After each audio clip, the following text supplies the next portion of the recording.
गुलाब तेरे लिए मेरे यार, कर लो कबूल तुमसे करती हूँ प्यार। लाई हूँ गुलाब तेरे लिए मेरे यार, कर लो कबूल तुमसे करती हूँ प्यार।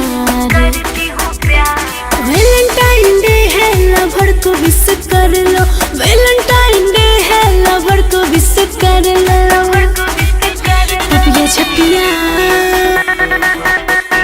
पपिया झपिया लड़ा लो और किस कर लो, पपिया झपिया लड़ा लो और किस कर लो।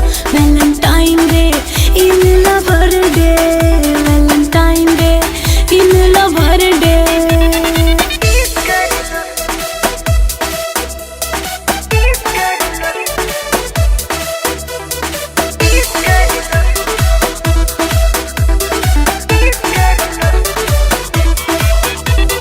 थोड़े से है लूज पर पोज कर लो, मर्जी है तेरी जानू रोज कर लो। हाँ थोड़े से है लूज पर पोज कर लो, मर्जी है तेरी जानू रोज कर लो।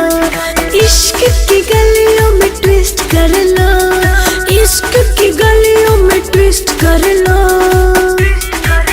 पपिया झपिया पपिया झपिया लड़ा लो और किस कर लो, पपिया झपिया लड़ा लो और किस कर लो। Valentine day in lover day, Valentine day in lover day.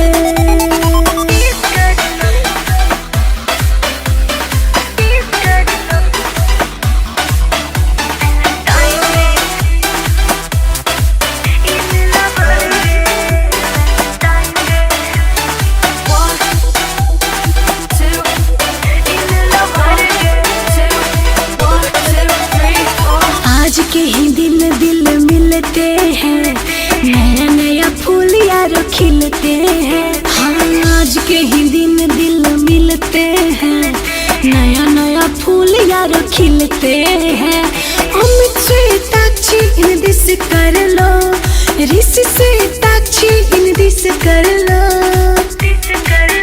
पपिया झपिया पपिया झपिया लड़ा लो और किस कर लो, पपिया झपिया लड़ा लो और किस कर लो। वैलेंटाइन